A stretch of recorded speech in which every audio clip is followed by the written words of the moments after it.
알람을 5번 껐습니다. 서울의 한 아파트. 17살 고등학생 서유는 이불 속에 파묻혀 있었습니다. 오늘은 3월 1일. 방학 마지막 공휴일. 내일 개학인데 오늘만큼은 아무것도 하기 싫었습니다. 그녀의 계획은 단순했습니다. 늦잠, 카페, 넷플릭스. 끝. 점심쯤 겨우 일어나 거실로 나왔을 때 엄마가 TV를 보고 계셨습니다. 그리고 한마디를 들었습니다. 그 한마디에 서유는 멈췄습니다. 그날 그녀는 카페에 가지 않았습니다. 친구 톡에 답장도 안 했습니다. 하루 종일 소파에 앉아 휴대폰만 들여다봤습니다. 106년 전에 살았던 한 사람. 자신과 같은 나이였던 사람. 학교에 다녔던 부모님이 있었던 평범한 소녀. 그런데 그 소녀의 이야기는 평범하지 않았습니다. 그리고 그날 밤 서유는 엄마에게 말했습니다. 먹을게요. 그 한마디가 왜 중요한지 지금부터 보여드리겠습니다. 솔직히 말하면 저는 3월 1일이 좋았습니다. 방학 끝나기 전 마지막 공휴일이었기 때문입니다. 3월 2일부터 새 학기가 시작되는데 그 전날이 빨간 날이라는 게 얼마나 다행인지 몰랐습니다. 개학하면 새 반 배정에 모르는 애들이랑 어색한 인사, 담임 선생님 누군지 기다리는 긴장감까지. 생각만 해도 피곤했습니다. 친구들이랑 카톡방에서도 3.1절 뭐해? 라는 말이 돌았습니다. 수빈이는 밀린 드라마 정주행한다더니 벌써 신이 났고 예은이는 새로 나온 성수동 카페 가자고 했는데 저는 그냥 하루 종일 침대에 누워있고 싶었습니다. 인스타 릴스나 보다가 플레이리스트 틀어놓은 채 아무 생각 없이 천장만 쳐다보면서 개학 전 마지막 자유를 누리고 싶었습니다. 3.1절이 무슨 날인지는 당연히 알고 있었습니다. 1919년에 독립 만세 운동이 있었던 날이고 유관순 열사가 그 중심에 있었다는 것도 알았습니다. 중학교 때 역사 시간에 배웠고 고등학교 올라와서 한국사 시간에 또 나왔으니까요. 작년에 시험에도 나왔습니다. 3.1운동의 의의, 대한민국 임시정부 수립과의 연결, 민족자결주의의 영향. 저는 그런 것들을 외웠습니다. 시험지에 적었습니다. 그리고 점수 받으면 까맣게 잊어버렸습니다. 유관순이라는 이름은 교과서 속에만 있는 사람이었습니다. 흑백 사진도 봤습니다. 이화학당 다녔다는 것도 만세 부르다가 감옥에 갔다는 것도 알았습니다. 그런데 솔직히 그게 전부였습니다. 그 이름이 제 마음에 와닿은 적은 한 번도 없었습니다. 그 사람이 어떤 삶을 살았는지 진지하게 생각해 본 적도 없었습니다. 그냥 시험에 나오는 위인이었습니다. 3.1절이라는 공휴일과 연결되는 이름.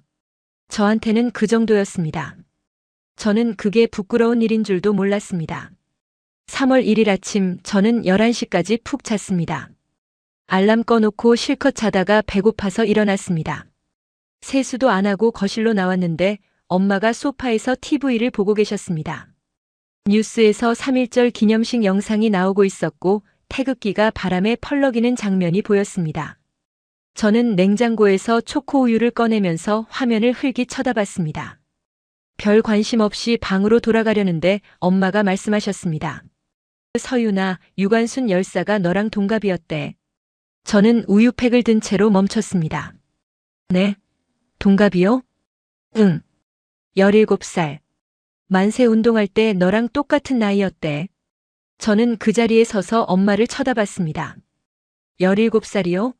저랑 같은 나이요? 저는 왜인지 모르게 TV 화면을 다시 봤습니다. 화면에는 유관순 열사의 흑백 사진이 떠 있었고 아나운서가 뭔가를 설명하고 있었는데 무슨 말인지 하나도 안 들어왔습니다. 저는 손에 든 우유팩을 내려다봤습니다. 차가웠습니다. 손이 축축해지고 있었는데 저는 그냥 멍하니 서 있었습니다. 17살. 저도 17살입니다. 아침에 일어나기 싫어서 알람을 5번 끄는 17살입니다. 개학이 무서워서 카톡방에서 친구들이랑 징징대는 17살입니다. 인스타 릴스 보다가 2시간이 사라지는 17살입니다. 그런데 그 사람도 17살이었다고요? 그 나이에 만세를 불렀다고요? 저는 우유팩을 테이블에 내려놓고 소파에 앉았습니다.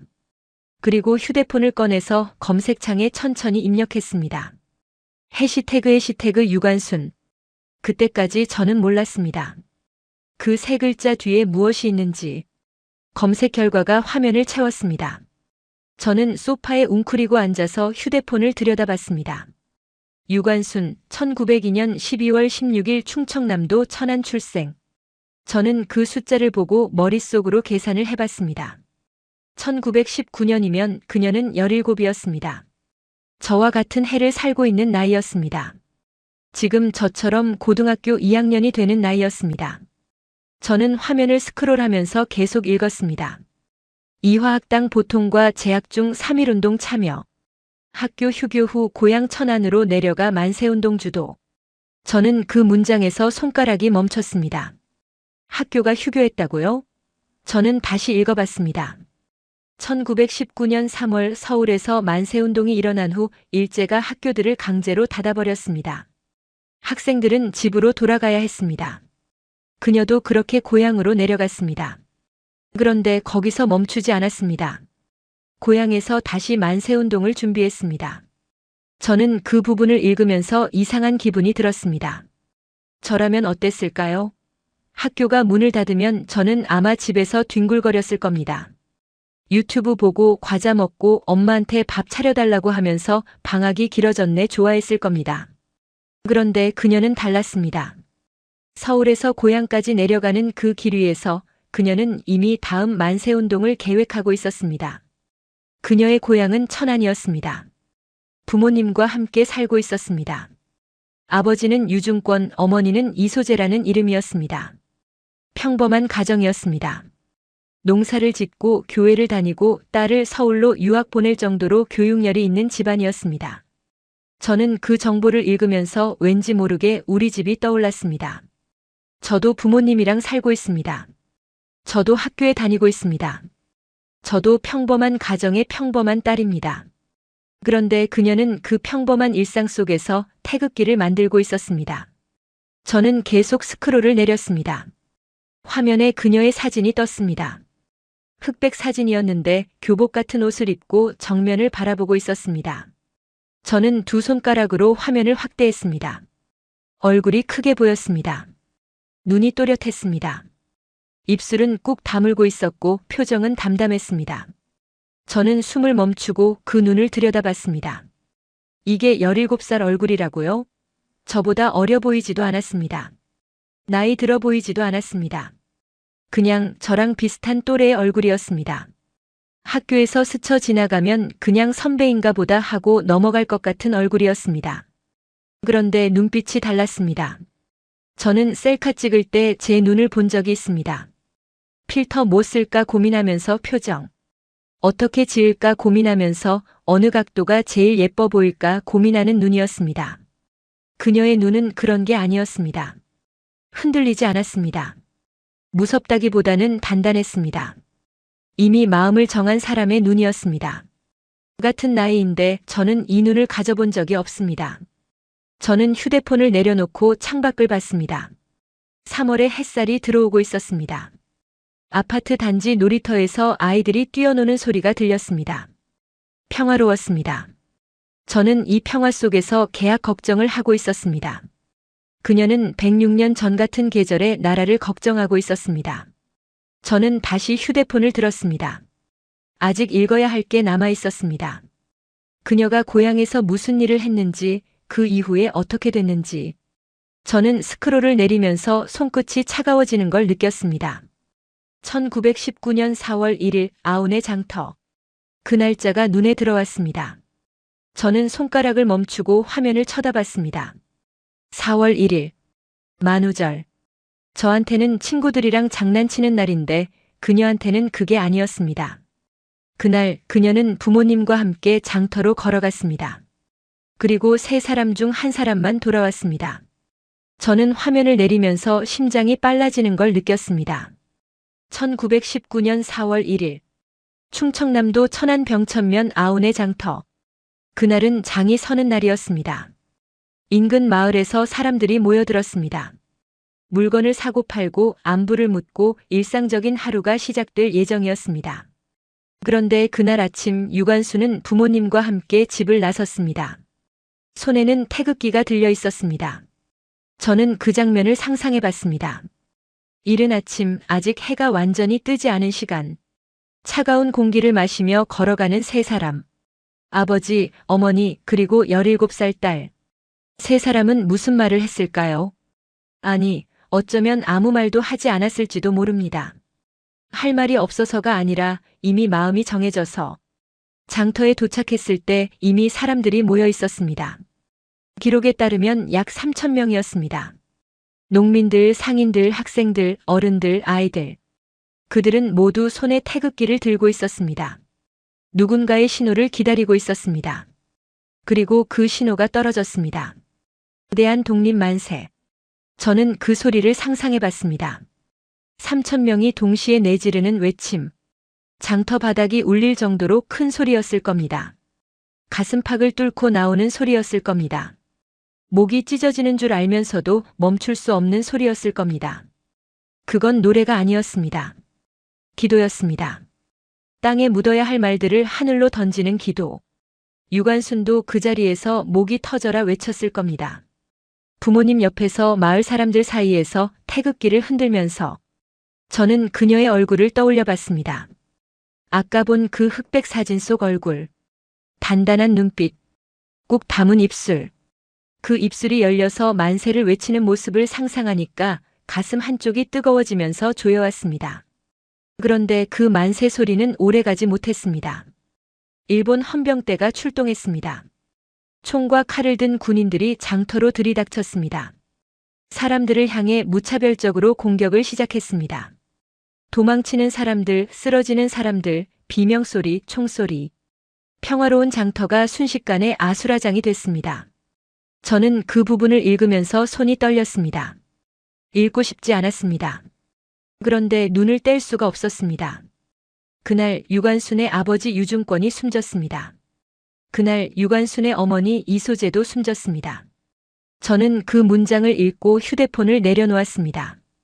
손이 떨려서 더 이상 들고 있을 수가 없었습니다. 부모님이 두 분 다 돌아가셨다고요? 같은 날 같은 장소에서 저는 거실 쪽을 돌아봤습니다. 부엌에서 엄마가 설거지하시는 소리가 들렸습니다. 물 흐르는 소리, 그릇 부딪히는 소리. 저는 그 소리를 들으면서 한참 그 방향을 바라봤습니다. 저는 오늘 아침에 엄마한테 밥 안 먹으라고 했습니다. 늦잠 자느라 배가 안 고팠거든요. 엄마는 그래도 뭐라도 먹으라고 하셨고 저는 귀찮아서 대답도 안 하고 방으로 들어갔습니다. 그녀는 그날 아침 부모님과 무슨 말을 나눴을까요? 마지막 말이 뭐였을까요? 저처럼 귀찮다고 대충 넘긴 말이었을까요? 아니면 꼭 하고 싶었던 말이었을까요? 저는 알 수 없었습니다. 기록에는 남아있지 않았습니다. 그녀는 그 자리에서 체포됐습니다. 부모님을 잃은 바로 그날 일본 헌병에게 끌려갔습니다. 집으로 돌아가지 못했습니다. 부모님의 마지막을 지키지도 못했습니다. 아침에 셋이 나섰습니다. 저녁에 돌아온 사람은 없었습니다. 그녀는 감옥으로 끌려갔습니다. 저는 스크롤을 내리면서 그 다음 이야기를 읽었습니다. 유관순은 체포된 후 공주지방법원으로 이송됐습니다. 그곳에서 재판을 받았습니다. 죄목은 보안법 위반과 소요죄. 쉽게 말하면 만세를 불렀다는 이유였습니다. 자기 나라 독립을 외쳤다는 이유로 법정에 서야 했습니다. 저는 그 부분을 읽으면서 머릿속이 이상해졌습니다. 만세를 부른 게 죄라고요? 태극기를 들었다는 게 범죄라고요? 저는 이해가 안 됐습니다. 그런데 그게 당시의 현실이었습니다. 일제강점기에는 대한 독립을 외치는 것 자체가 불법이었습니다. 그 불법을 저질렀다는 이유로 17살 소녀가 재판장에 섰습니다. 기록에 남아있는 재판 장면을 읽었습니다. 그녀는 법정에서 굽히지 않았습니다. 판사가 신문했습니다. 검사가 추궁했습니다. 그런데 그녀는 당당하게 대답했습니다. 조선인이 조선의 독립을 외치는 것이 왜 죄가 되느냐? 저는 그 문장을 읽고 손이 멈췄습니다. 17살이 판사 앞에서 저 말을 했다고요? 목숨이 오가는 자리에서 저 말을 입 밖에 꺼냈다고요? 저는 학교에서 선생님한테 혼나면 고개를 숙입니다. 뭔가 잘못한 것 같으면 일단 죄송합니다부터 나옵니다. 실제로 잘못 안 했어도 그렇습니다. 교무실 불려가면 심장이 쿵쾅거리고 목소리가 작아집니다. 저는 그런 사람입니다.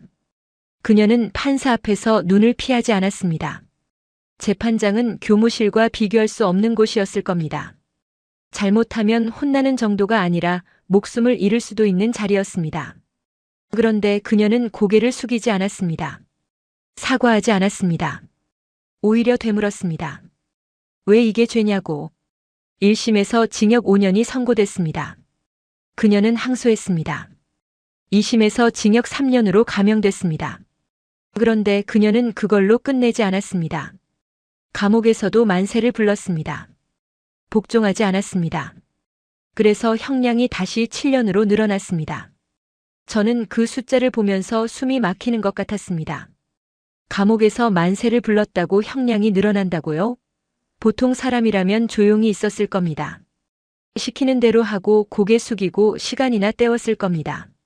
저라면 분명 그랬을 겁니다. 살아서 나가야 하니까. 그녀는 그러지 않았습니다. 감옥 안에서도 형량이 늘어나는 걸 알면서도 입을 다물지 않았습니다. 저는 그게 이해가 안 됐습니다. 왜 그랬을까요? 조용히 있으면 살 수 있었을 텐데. 왜 끝까지 굽히지 않았을까요? 저는 휴대폰을 내려놓고 천장을 올려다봤습니다. 그녀에게는 목숨보다 중요한 게 있었을까요? 저는 아직 그게 뭔지 모르겠습니다. 그런데 그게 뭔지 알고 싶어졌습니다. 저한테는 없는 그것이 그녀한테는 왜 있었는지. 서대문 형무소. 저는 그 이름을 화면에서 봤습니다. 유관수는 공주에서 재판을 받은 후 서울로 이송됐습니다. 서대문 형무소에 수감됐습니다. 그곳은 일제가 독립운동가들을 가두기 위해 만든 감옥이었습니다. 수많은 사람들이 그곳에서 고문을 당했습니다. 목숨을 잃었습니다. 이름 없이 사라졌습니다. 그녀도 그곳에 갇혔습니다. 17살의 몸으로. 저는 서대문 형무소를 검색해봤습니다. 사진이 나왔습니다. 낡은 벽돌 건물, 좁은 복도, 어두운 감방. 창문도 제대로 없는 작은 방에 여러 명이 함께 갇혀 있었다고 합니다. 여름에는 덥고 겨울에는 춥고 밥은 제대로 나오지 않았습니다. 사람이 살 수 있는 환경이 아니었습니다. 저는 제 방을 둘러봤습니다. 침대가 있습니다. 책상이 있습니다. 에어컨이 있고 히터가 있습니다. 배고프면 냉장고로 가면 되고 심심하면 휴대폰을 보면 됩니다. 저는 이 방에서 답답하다고 말한 적이 있습니다. 코로나 때 집에만 있어야 했을 때 저는 갇혀 있는 것 같다고 투덜댔습니다. 그녀는 진짜 갇혀 있었습니다. 창문도 없는 방에서. 언제 나갈 수 있을지도 모른 채. 기록을 더 읽었습니다. 1920년 3월 1일 3.1운동 1주년이 되는 날이었습니다. 그날 서대문 형무소 안에서 이상한 일이 벌어졌습니다. 감옥 안에서 만세 소리가 울려 퍼졌습니다. 유관순이 부른 만세였습니다. 저는 그 부분을 읽고 숨이 멎는 것 같았습니다. 감옥 안에서요? 간수들이 지켜보는 곳에서요? 만세를 부르면 어떻게 되는지 뻔히 알면서요? 그녀는 알고 있었을 겁니다. 만세를 부르면 맞는다는 걸, 고문당한다는 걸, 형량이 늘어난다는 걸. 그런데도 불렀습니다. 혼자 부른 게 아니었습니다. 다른 수감자들도 따라 불렀습니다. 감옥 전체에 만세 소리가 울려 퍼졌습니다. 저는 그 소리를 상상해 봤습니다. 벽돌 벽에 부딪혀 울리는 만세 소리, 쇠창살 사이로 새어나가는 만세 소리, 어둡고 좁은 복도를 가득 채우는 만세 소리.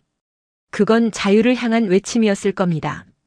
밖으로 나갈 수 없으니까 소리라도 내보내려고 했던 거였을 겁니다. 그 대가는 참혹했습니다. 유관수는 그날 이후 더 심한 고문을 받았습니다. 기록에 따르면 구타와 고문이 계속됐습니다. 그녀의 몸은 점점 망가져갔습니다. 저는 그 부분을 읽으면서 손이 차가워지는 걸 느꼈습니다. 더 이상 읽고 싶지 않았습니다. 그런데 눈을 뗄 수가 없었습니다. 그녀는 아팠을 겁니다. 무서웠을 겁니다. 혼자였을 겁니다. 부모님은 이미 세상에 없었습니다. 밖에서 도와줄 사람도 없었습니다. 감옥 안 어둠 속 차가운 바닥 위에서 그녀는 무슨 생각을 했을까요? 후회했을까요? 그때 만세를 부르지 말 걸, 그때 조용히 있을 걸 그랬을까요? 저는 모르겠습니다. 기록에는 그녀의 마음까지 남아있지 않으니까요. 그런데 한 가지는 알 수 있었습니다. 그녀는 감옥 안에서도 멈추지 않았습니다. 맞으면서도 만세를 불렀습니다. 다시 불렀습니다. 또 불렀습니다. 끝까지. 저는 휴대폰을 내려놓고 창밖을 봤습니다. 해가 기울고 있었습니다. 오후의 햇살이 방 안으로 비스듬히 들어오고 있었습니다. 저는 그 빛을 한참 바라봤습니다. 그녀가 있던 감방에는 이런 빛도 없었을 겁니다. 저는 눈을 감았습니다. 눈꺼풀이 뜨거웠습니다. 1920년 9월 28일. 저는 그 날짜를 화면에서 봤습니다. 유관순 열사 순국일. 저는 그 단어를 보고 잠깐 멈췄습니다. 순국. 나라를 위해 목숨을 바쳤다는 뜻입니다. 저는 그 단어를 교과서에서 본 적이 있습니다. 시험에도 나왔습니다. 그런데 그때는 그냥 외워야 할 단어였습니다. 지금은 달랐습니다. 그 단어가 무겁게 느껴졌습니다. 그녀는 감옥에서 숨을 거뒀습니다. 기록에 따르면 계속된 고문과 영양실조로 몸이 완전히 망가진 상태였습니다. 치료는 제대로 받지 못했습니다. 일제는 그녀를 살릴 생각이 없었습니다. 그냥 내버려뒀습니다. 18살의 몸이 감옥 안에서 천천히 쓰러져 갔습니다. 18살. 저는 그 숫자를 보면서 가슴이 먹먹해졌습니다. 내년이면 저도 18살이 됩니다. 고3이 되고 수능을 준비하고 대학교 어디 갈지 고민하고 그런 일상을 살게 될 겁니다. 그녀는 그 나이에 세상을 떠났습니다. 대학교도 가보지 못했습니다. 연애도 해보지 못했습니다. 어른이 되어보지도 못했습니다. 18해가 전부였습니다. 저는 더 읽어내려갔습니다. 그리고 한 문장에서 멈췄습니다. 유관순 열사의 무덤은 현재 남아있지 않다. 저는 그 문장을 2번 읽었습니다. 무덤이 없다고요? 어떻게 무덤이 없을 수가 있어요? 기록을 더 찾아봤습니다. 그녀가 숨진 후 시신은 가족에게 인도됐습니다. 그런데 이미 심하게 훼손된 상태였다고 합니다. 일제가 고문의 흔적을 감추기 위해 시신을 훼손했다는 이야기도 있었습니다. 이후 이태원 공동묘지에 묻혔지만 그 묘지가 사라지면서 정확한 위치를 알 수 없게 됐습니다. 저는 휴대폰을 들고 있는 손에 힘이 빠지는 걸 느꼈습니다. 그녀는 나라를 위해 목숨을 바쳤습니다. 부모님을 잃었습니다. 고문을 당했습니다. 감옥에서 만세를 불렀습니다. 끝까지 굽히지 않았습니다. 그런데 무덤조차 남아있지 않습니다. 찾아가서 꽃을 놓을 곳도 없습니다. 절을 할 곳도 없습니다. 저는 우리 할머니 산소를 떠올렸습니다.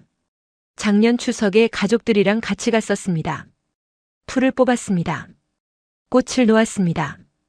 절을 한 다음 할머니가 좋아하셨던 음식을 올렸습니다. 저는 그게 당연한 거라고 생각했습니다. 돌아가신 분의 무덤이 있고 거기에 찾아갈 수 있다는 게 당연한 거라고. 그녀에게는 그 당연한 것조차 없었습니다. 저는 휴대폰을 내려놓고 한참을 가만히 앉아 있었습니다. 창밖은 어두워지고 있었습니다. 방 안에 불도 켜지 않은 채 저는 그냥 앉아 있었습니다. 뭔가 말을 해야 할 것 같은데 무슨 말을 해야 할지 몰랐습니다. 17살에 만세를 불렀습니다.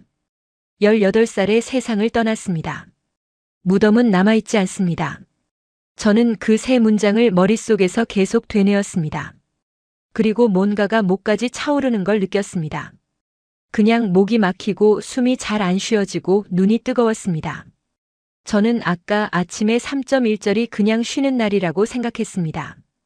지금은 그렇게 생각할 수가 없었습니다. 저는 한참 동안 어두운 방에 앉아 있었습니다. 휴대폰 화면은 꺼져 있었습니다. 창밖으로 가로등 불빛만 희미하게 들어오고 있었습니다. 저는 아무 생각도 안 하려고 했는데 자꾸 생각이 났습니다. 아까 읽었던 것들이 머릿속에서 떠나지 않았습니다. 저는 방을 둘러봤습니다. 침대가 있습니다. 푹신한 이불이 있고 베개가 2개 있습니다. 책상 위에는 노트북이 있습니다. 충전기가 꽂혀 있고 펜이랑 포스트잇이 흩어져 있습니다. 벽에는 좋아하는 가수 포스터가 붙어 있고 옷장 안에는 입을 옷이 가득합니다. 에어컨도 있고 히터도 있습니다. 와이파이가 터지고 배고프면 나가서 먹을 수 있습니다. 저는 이 방에서 힘들다고 말한 적이 있습니다. 시험 기간에 잠이 부족하면 힘들다고 했습니다. 학원 끝나고 늦게 들어오면 힘들다고 했습니다. 친구랑 싸우면 힘들다고 했습니다. 저는 그 말을 입에 달고 살았습니다. 힘들다, 지친다, 죽겠다. 그녀는 진짜 죽었습니다. 저는 그 생각이 들자마자 입을 다물었습니다. 제가 쓰던 말들이 갑자기 부끄러워졌습니다. 저는 힘든 게 뭔지 몰랐습니다. 지친 게 뭔지 몰랐습니다.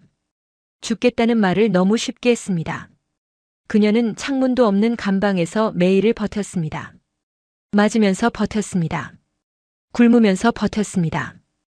혼자서 버텼습니다. 그런데 힘들다는 말 한마디 남기지 않았습니다. 기록 어디에도 그녀가 포기하겠다고 한 말은 없었습니다. 저는 오늘 아침에 늦잠을 잤습니다. 그녀는 그 나이에 감옥에 있었습니다. 저는 오늘 계약이 싫다고 투덜댔습니다.